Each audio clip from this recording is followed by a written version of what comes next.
out raising capital as the first three.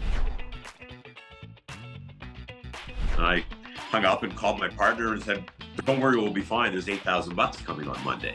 Welcome back to the Raw Selection Private Equity Podcast. Today is a familiar face, and jumping in on the Playbook series is Brad Nathan from Lynx Equity.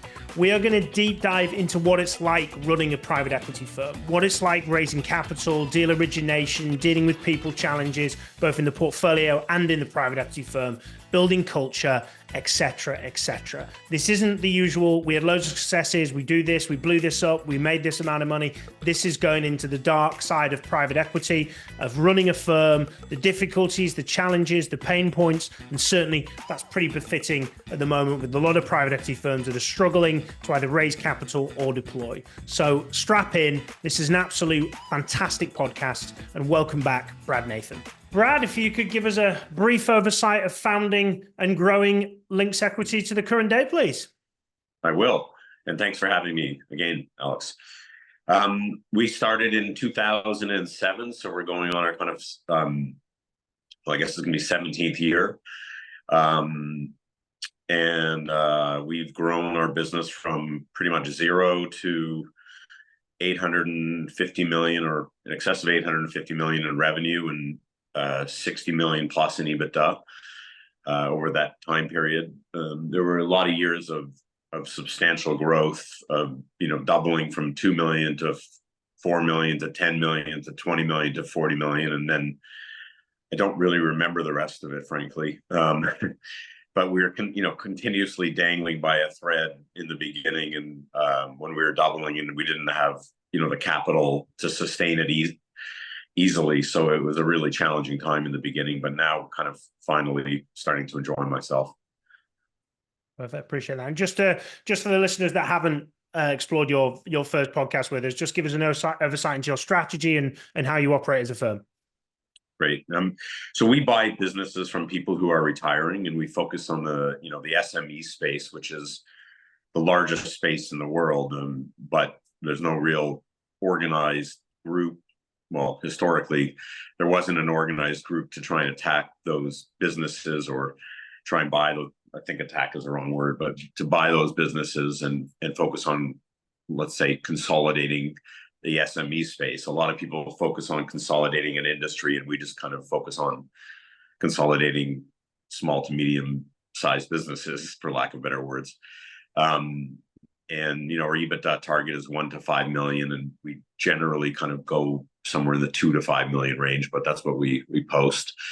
When we started out, it was 250,000 to 2 million in EBITDA, and we've just kind of grown quite a bit. So it makes more sense to focus on that market. It's not an easy market in terms of coordinating the efforts to focus on, because it's the whole world, but we seem to have done a good job at it.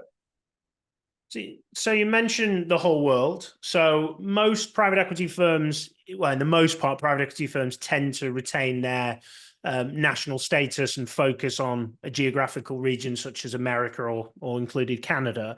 What enticed you guys to go with the international approach, and what have you had to do differently in order to retain kind of culture and standards? That's a good question. When we started out, it was Canada, and then a deal came along in the US, and we gave it a shot, and it did very well. And then, another deal came along in the US, and we gave it a shot, and it did incredibly well. And then we said, we're getting the hang of this, and it's been quite good for us. It increased the number of opportunities by way more than tenfold, compared Canada to the US, strictly from a population basis, and also just, I think it's a little bit more entrepreneurial, and there are more businesses there, more than a 10 to 1 kind of fold. And then I've always kind of found my philosophy is find a good person and find a spot. And then I knew a person in California when I was living in San Diego, and she wanted to go back to Europe. She was from France. And she had sold her family's business to a group similar to us, and saw all the mistakes that were made. And I said, well, why don't you go back to wherever you want to go and find an acquisition target? And she did that, and it worked out really, really well. And, again, with the basis of, finding the right person, we had another opportunity when my business partner, Ashley Manis, went to Denmark, and she really liked it there. She said there was, excellent business sense and excellent ethical score across the, Denmark compared to the rest of the world was number one on the ethics, which is super important to us. And she did an acquisition there, and it did well. And then she did another, and 8 deals later, she's the queen of Denmark. So it's been a really good experience for us there. And then she found a deal in the Netherlands, and the same thing. So I think the business is, generally speaking, going to be, the fundamental pieces of business are similar around the world. It's make sure you have a good person running it, make sure you have a good team, make sure that they're ethical, and make sure they do their best. And every business, small or large, has similar metrics, right? But similar ratios that are needed. Customer diversification is important, supplier diversification is important, an ability to, which leads to what you do, an ability to find the right people to manage it after the person has left. And I think we have a really strong don't fix what's not broken mentality. And the owner has run it exceptionally well for a long period of time. Lose the ego and don't think that you're going to be able to do it better than he or she was able to do. And we kept that philosophy across the entire pool of our businesses. Simple but effective philosophy.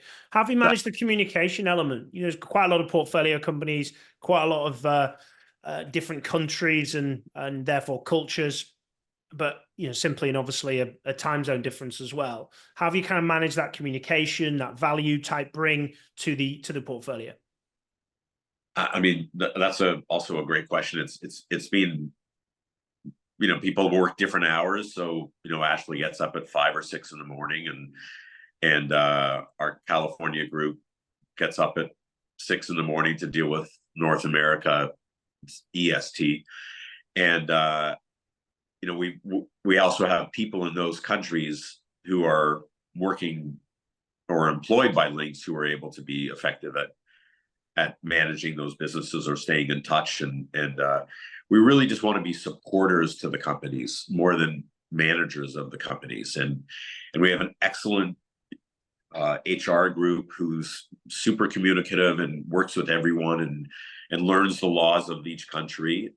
We have a super sales and marketing team with Cody and May and Christina and John. And we really focus on being able to provide support for every company in every country. So they don't treat it as this country or that country. They treat it as one big pool. And for the most part,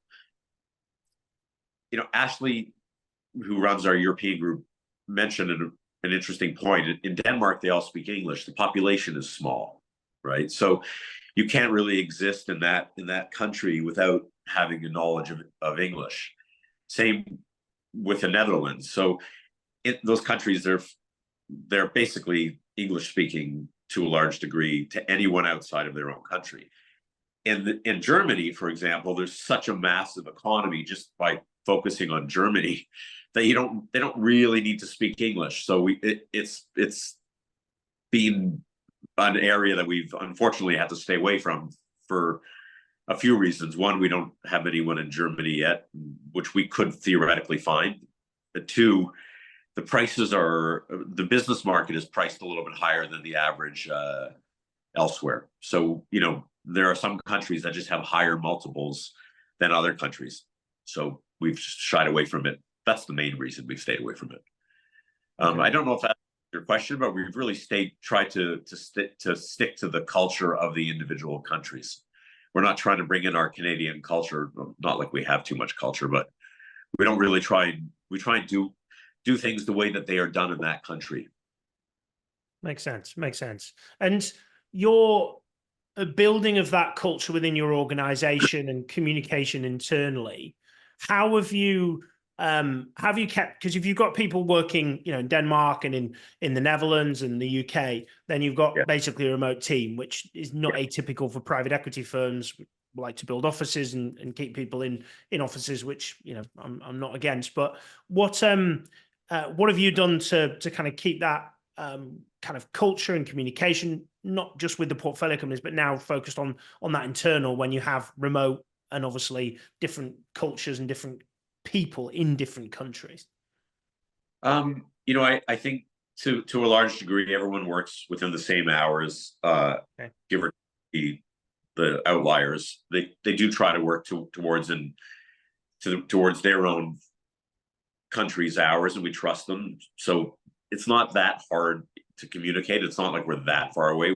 At max, the max gap would be California to Denmark. So let's say 9 hours. So people get up early and people deal with it on their own time. Number one, if there's something important, we'll get up and we'll work the hours. But how do we keep the culture within our group, or how do we work within the group?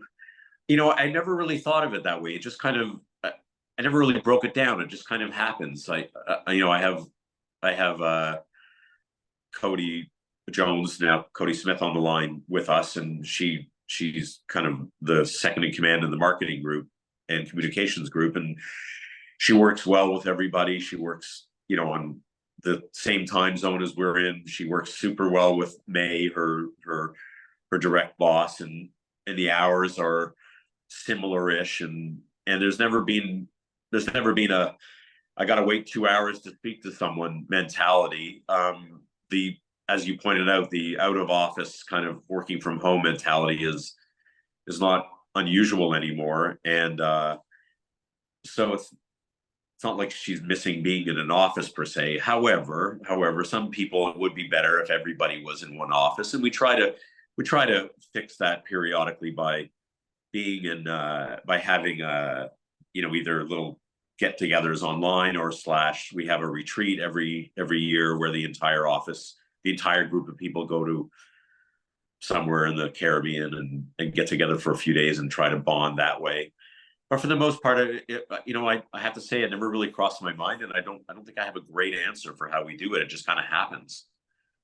I mean, there's a pretty good clarity on what you've built there. Sorry to interrupt. Just a quick mention of a long-standing partnership with Grata. As you will probably know, the private equity scene is constantly evolving, and deal flow is moving now to proprietary and data-driven processes. Grata provides you with the data and information of over 7 million private companies. So if you're looking to improve your proprietary deal flow and improve the data access, then reach out to Grata today.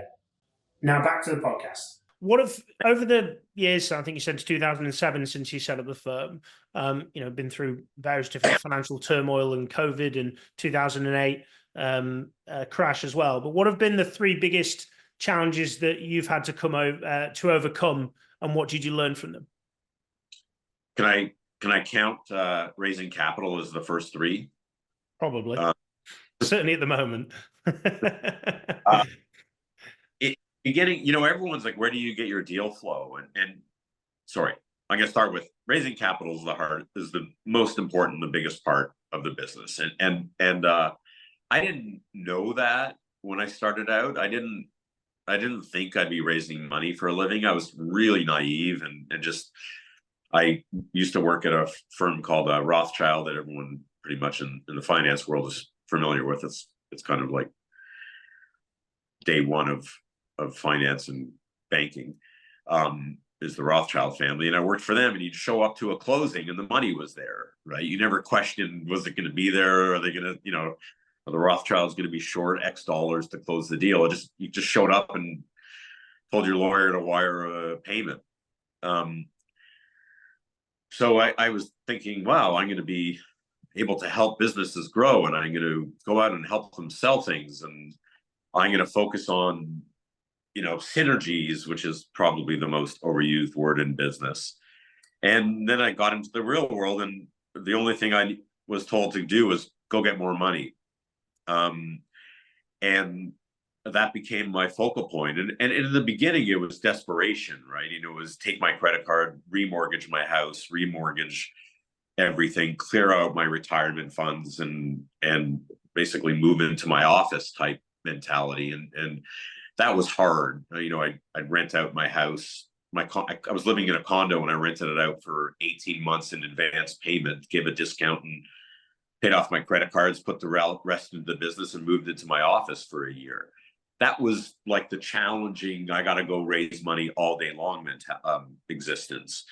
And then we had some institutional support, and then we had some very, very substantial high net worth family support.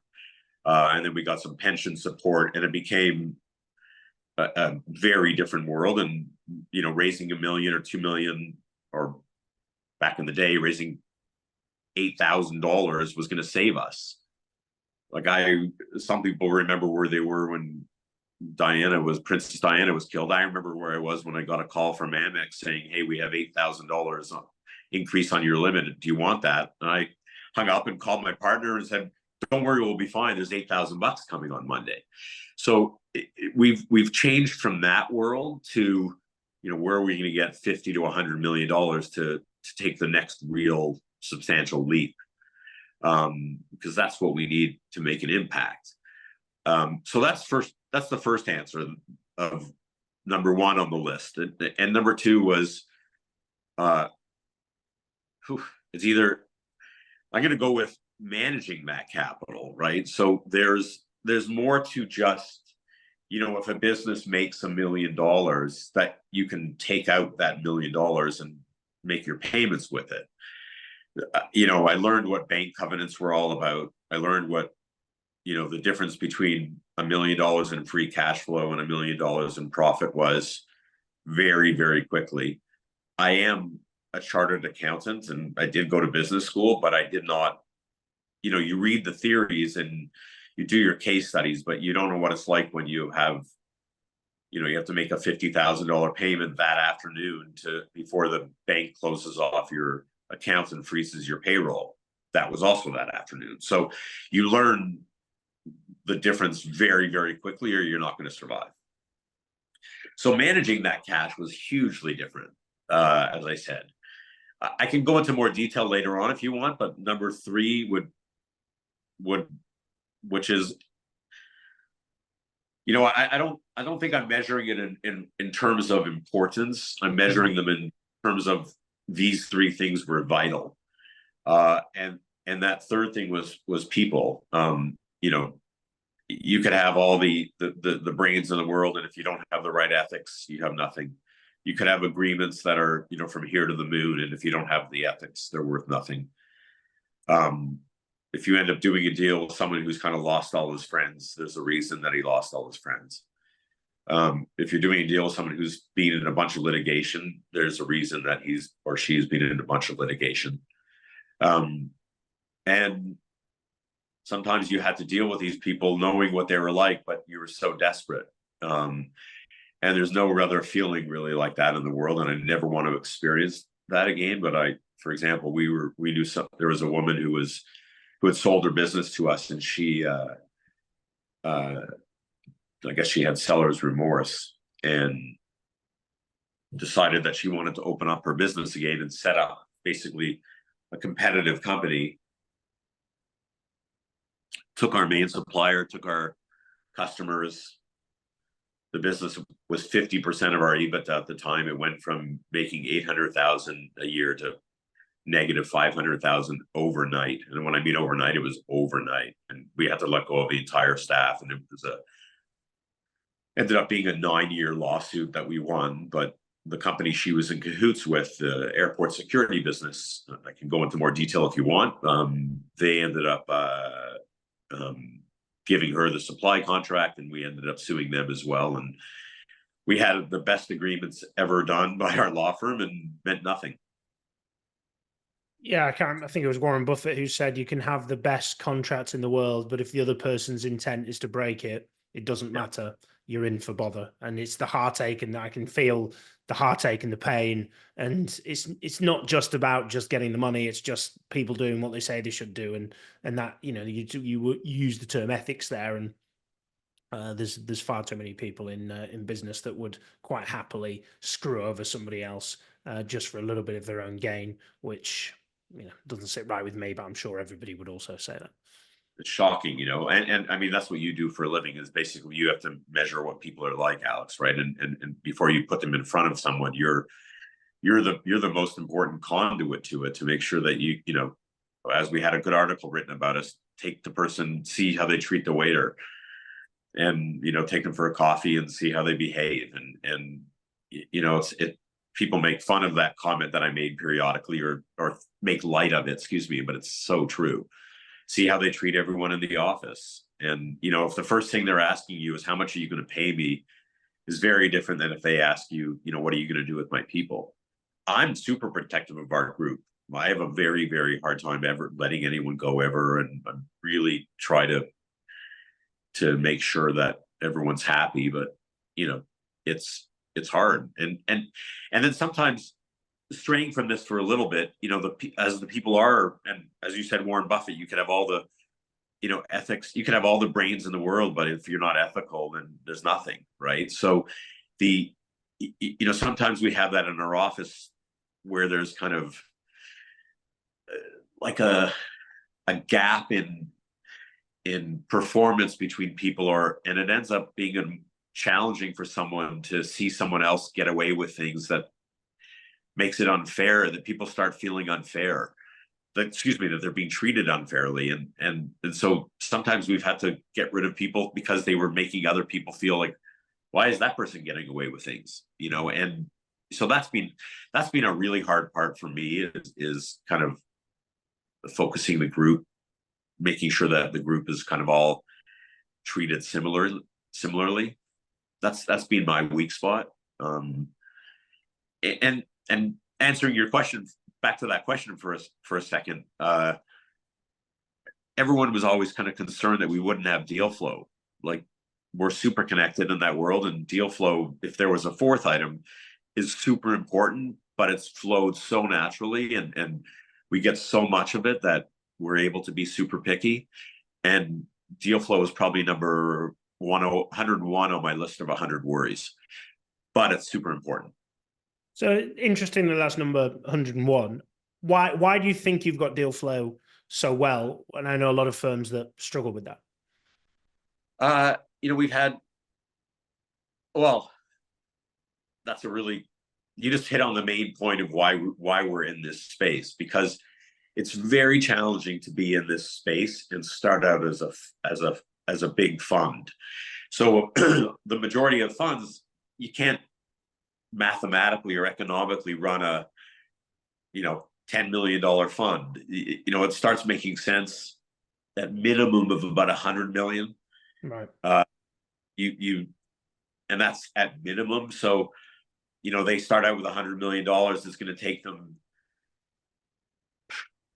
doing $5 million EBITDA deals is going to take them 3 years, let's say 4 years, to find those companies, and then they got to sell it in the next 3 years. And they're going to probably sell it for the exact price that they bought it for.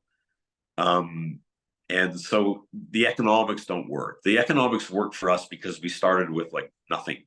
So we did one deal, raised a little bit of capital, did another deal, raised some more capital, did another deal exactly the same, and so on and so on. And 55 acquisitions later or so, we've built out our group and our infrastructure that, to, I think, around 40 people or so, 45 people in our office, that you couldn't go raise a $500 million fund, hire 45 people to do every little bit that you need, and kind of manage it. So we have that advantage of just being 17 years into the game. And so we have less competition because there's not a real organized group in our space other than us that I've seen. Now, it doesn't mean that we don't get competition on a particular deal. We do see a lot of competition on our deals, but it's from individuals or competitors, let's say. Now, the bigger guys who raise the $500 million fund or the $1 billion fund, because the economics work at that level, they're trying to find the $100 million acquisition, and there's a lot of people trying to find that. So that ends up driving up the price, and that ends up, how economics works. So, those those guys are really struggling, I'd say, to find the deal in the middle of nowhere with not too much competition to buy it. And we do treat our sellers as fairly as possible. But there's not 25 people at the door. So it gives us an advantage from getting to being able to get to know them a little bit, so they see what we're like. Gives us probably an element of a pricing advantage, but not to take advantage of them. The last thing I want is a seller to feel taken advantage of. We're not buying a house. Like, if we get a deal on a house, you never see the seller of the house again. You never see the former owner. We got to be in business with this seller for hopefully 5 years, 10 years, as long as they want to stay, as long as it's more than 2 years. So the last thing I really want is them to do the closing, and then the day after closing, they say, wait a second, what just happened there? So, and we partner with them going forward in terms of performance and, all the bells and whistles. So it's super important for us to make sure that we do get a fair deal on both sides. You stay there about the actual, just diving into the actual deal origination. Does a lot of your deal origination come through intermediaries? Are you driving a lot of that through your own type of outreach campaigns? What's keeping that funnel full? So when I started out, I before the kind of wave of constant contact world, or all the databases that allow you to communicate with everybody on one push of a button, I would do a deal and I would send it out on my BlackBerry to everyone in my network. And you'd send 20 at a time. And if I had 2,000 people, I'd have to send out 100 different of the same emails to 20 different people. So and then again, Ashley came along and she said, hey, there's a thing that you could use to do this, and it's much more effective. And we sent out PR much more effectively. But from when I was doing it to today, and that PR is managed by Cody and May, and we send it out to, I don't even know how many people are on that, but let's say a few thousand, and it's pretty focused. It's in our world, and every time since the beginning that we put out a PR, either there was an acquisition, or back in the early days, if we got a contract of $1 million, I would send it out to everybody and make sure that they saw our name, and made them think of us for at least a half a second. We ended up getting a lot of deal flow, and periodically the Holy Grail was someone saying, hey, I like what you guys are doing. Do you need some money? And it worked. And now it just works on a bigger scale, and it's much more organized and prettier, and fewer typos and this, spelling mistakes, because they professionalized it, and they follow a system now. And it's ended up being really, really terrific for us, that PR. And then you end up getting known in a space, and I've done a few podcasts, which mostly ends up with people calling me to ask for advice, but which I always laugh. It was like McDonald's. If McDonald's, president was getting a call 20, 30 years ago saying, hey, I want to do what you guys are doing. Can you tell me where to open up a location and give me all the information on how to do that? They'd hang up on them. But in our world, it seems to be just like a generally accepted principle of speaking to people and trying to give them some advice and help, and which I've done to the most that I'm able to do. But I just make people, before they ask for advice, just make a donation to a charity that I like, and then I'll give them half an hour of my time. But it's ended up taking up a lot of time when that happens. I apologize for filling your inbox and phone calls with outreach, but it's quite common, unfortunately. Never, I'm jokingly saying it's bad, but I it's part of the game, and I've appreciated how well we've done on your podcast. So thank you. So Raw Selection is built on completing the difficult searches, the searches that the big Shrek firms have struggled with, and we've built our track record on our basis on working with lower and middle market private equity firms across Europe and North America on the searches for the firm and for the portfolio companies that other firms have been incapable of completing. So if you're exploring a new opportunity, either within a private equity firm or a portfolio C-suite executive in a peer-backed setting, please do reach out to us at Raw Selection. We'd love to support you in securing your next role within the private equity industry.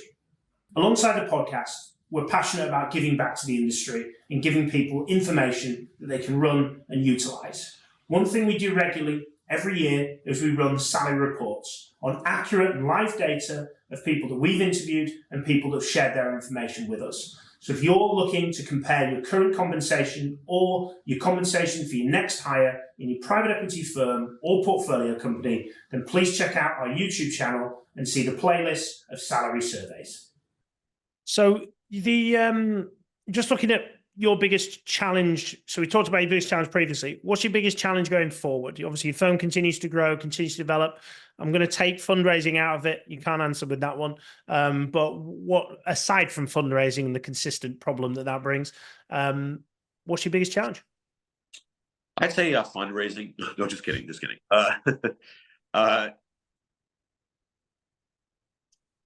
It's a really, really good question.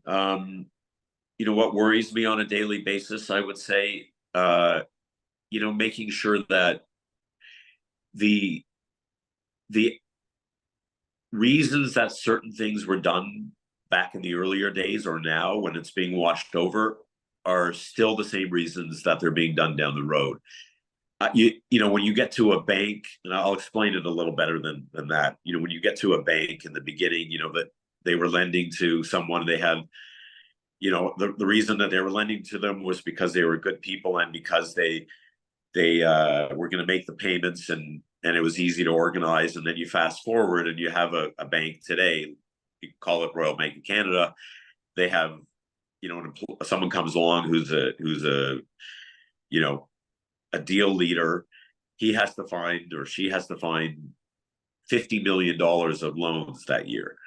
And so there's a pressure to put that money out, and there's a pressure to do things that might not have the same concern about that the real concern would be, which is, are these people going to pay us interest and pay us back? And their concern becomes, how am I going to get $50 million of loans done? And yes, they try to tie it up and they try to have the credit departments, but the motivations have, in a certain way, kind of split. Mm-hmm. And I worry about that, someone on our team is going to be doing a deal because they have a quota, or they have to, stick with the group more than if they just had a reason to do the acquisition, which is do a good acquisition.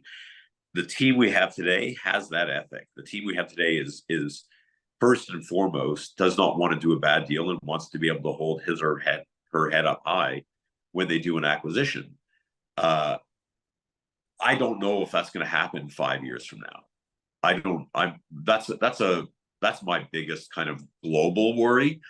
On a small basis, on a more micro basis, it's going to remain as cash management and making sure that we make every single payment as promised. When we do an acquisition, we're able to tell the potential seller, call 53 of our 55 businesses and they'll give you a great report.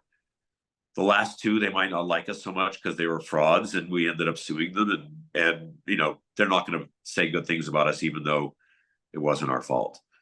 And then, we have probably 500 investors / lenders that get paid every month, mm-hmm. and make sure that those payments go through every single month. And as you grow, it's, as I was saying before, you're bigger, you have similar issues. It's just extra zero. Like we jokingly say, we're like Berkshire Hathaway with 3 fewer zeros, but it's the same thing. Yeah, that's really interesting, especially those good, focusing on running through the good, running through the bad times, and having that focus on what's going to happen in the future from how do you retain that culture? How do you retain that perspective? How do you retain that, good deal sense. And yes, I'm sure there's tons and tons of bad deals done. It was done with the 2008 crash, with bankers basically putting mortgages on properties that people would never be able to afford, and all sorts of different things. So people are chasing money and chasing credibility and significance and all sorts of different bits. And if you're the only one in your firm that hasn't done a deal, you are going to chase the bad deal just to get your name in lights. 100% right. And back in the day when money was free, back in the days 2-3 years ago, but when money was free, it didn't matter if you paid 15 times EBITDA business, because it cost you no interest, right? But then two things happen: interest rates change, and you got to pay back your principal. Excuse me. So we were having a really hard time competing on a lot of those deals because people didn't care. Just like the housing market, your mortgage is 1%, pay an extra $1 million, it costs you not a whole lot. It costs you $10,000 a year extra in interest. You can beat out everybody if you just throw $1 million more into it. That's not the right way to do it. So you may have already answered this, but I'm going to ask it in case we haven't. What is something that Links Equity do better than anyone, and how do you do it? I don't think you've asked that. You may have already answered it. Is probably what I more meant. I mean, I think we do really, really strong deals in a market space that probably isn't as professional as the larger deals. And the people who are running them are all good people who we want to deal with. But I think doing really tight, proper due diligence at a professional level in an area that's a little kind of underserved / doesn't get the same attention from the professionalization perspective. I think we're really good at those deals. I think we're excellent at hiring, and hiring people who care, and again, finding a good person and finding a spot mentality. And I think we are really, really supportive of our companies, and we are all kind of rowing in the same direction.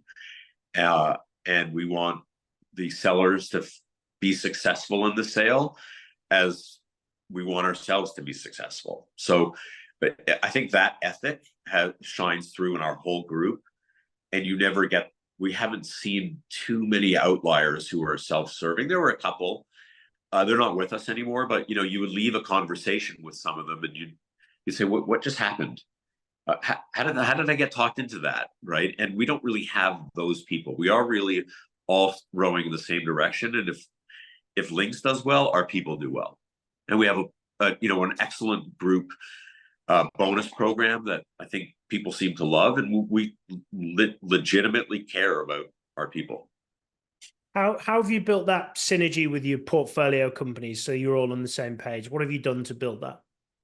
The sellers have earnouts when we're buying a business. They're motivated. They'll get more money on the sale of their business if the business does better. We put the people in charge on a bonus program that if they do better, if we do better, they do better. We put our whole team at Links having a share in the EBITDA less interest, so the free cash flow from an accounting perspective of the performance they get a piece of. And I'd say I think we make it fun, and I think we make it a little bit more fun, and we also make it a little bit more supportive than the sellers might have had before, being our HR group with Michelle, or our investor relations with Cindy, and Judith runs our little special accounts department for companies that are having challenges, and everyone, our operations team with Rick, and I can go through everybody. They really care about the companies, and they really care about the people, and it shines through. You don't know May, I don't think, but Cody, again, who's listening in, she works for May, who could not be more caring and supportive and energized and loving as a person. So you really have that support, and we have a great sales team with Christine and John leading it, and people are working with the individual companies, giving them all the support in the world and not looking for commission. We don't do that. We just help them do better. And if they do better, we do better. And then that circles back to everybody. It was an important part of accounting when I did my CPA or CA that didn't take up a lot of time, but the whole thing that was really, really, really important is making, how do you get everybody to be on the same side? It's really hard. Yeah, it requires incredibly difficult. What's that? I said that's incredibly difficult. Yeah. And listen, again, with what you do, right? We have to get a guy to come into our business, or excuse me, a person to come into our business whom you find, and we have to make sure that that person is exactly motivated as we are, and not doing funny things. Like, for example, you can have a performance based on free cash flow, which is, let's say, net income minus capital expenditures. And that president thinks, listen, I'm only going to be here for 5 years. So I'm going to defer buying any equipment for 5 years because it'll affect my bonus. And so the business ends up suffering, not necessarily in the first 5 years, but afterwards. And, I'm going to push out having a union, and I'm going to give them more. We've had this where I'll make a deal with them that if they can unionize in 2 years for more money than if they started today, but don't do unions for 2 years. And so, that is so bad. And we've had both of those situations done. How do you manage that? You don't hire them. My unfortunately late best friend, this guy Caesar, who taught jiu-jitsu and worked at Links, unfortunately passed away during COVID, told me when I was taking jiu-jitsu with him, when I would ask him to get out of certain positions, his answer was, don't get into that position. So, someone who's running a company like that, don't hire that person. Yeah, sometimes experience comes with that, and you begin to pick the snakes and get them out quickly. And yes. Some people are just very good liars. And for anyone out there that's listening, that's thinking, "Oh, you guys have got it locked down," I still make mistakes from my firm. I fortunately don't make any mistakes from our private equity clients. But when you're hiring certain positions and new positions and different positions for your firm, whether it be in marketing or digital marketing or other areas of your business which you're not an expert in, you can get the wool pulled over your eyes and you can make mistakes, and things do make a mess. I'm thinking of one recently which we brought in, which everything looked perfect, and then you begin to understand that actually they're not as they seem, and culturally they're a terrible fit. But hiring is guessing, firing is knowing in the other part. And you're just trying to increase that 50-50 level to 80% and then getting it as high as you possibly can with regards to it. But if you get the wrong hires, and you've just got to get them out quickly. And our goal is in and out within 2 weeks. If you're not right within our firm, we'll shake hands with you, and it's like you never existed, really. Hire slowly, fire quickly, right? So I listen, snakes come in different sizes and colors and different ways to kill, right? So you think you've seen every snake until you see the next one. And I guarantee, I thought after the first situation, I would never see anything like that again. And then the second time something happened similarly, it was like different, but I'm like, that I cannot believe I saw something new today. And then something happened different. I'm like, and so as of recently, within the last few months, I've seen something. I'm like, I thought I saw everything. You never will see everything. No, it's and you just, every day is a school day, as the old phrase gets. Brad, I know you mentioned obviously the level of outreach, but I'm going to ask you a question again. If anybody wants to reach out to you and have a conversation and give some money to charity, obviously prior to your 30 minutes, how best do they get in touch with you, please? LinkedIn's probably the best. Excuse me. It's funny. It's funny. You go out. I kind of equalize business as this clock, right? You start out and you're at 12:01 and you're chasing the whole clock. You're calling everybody.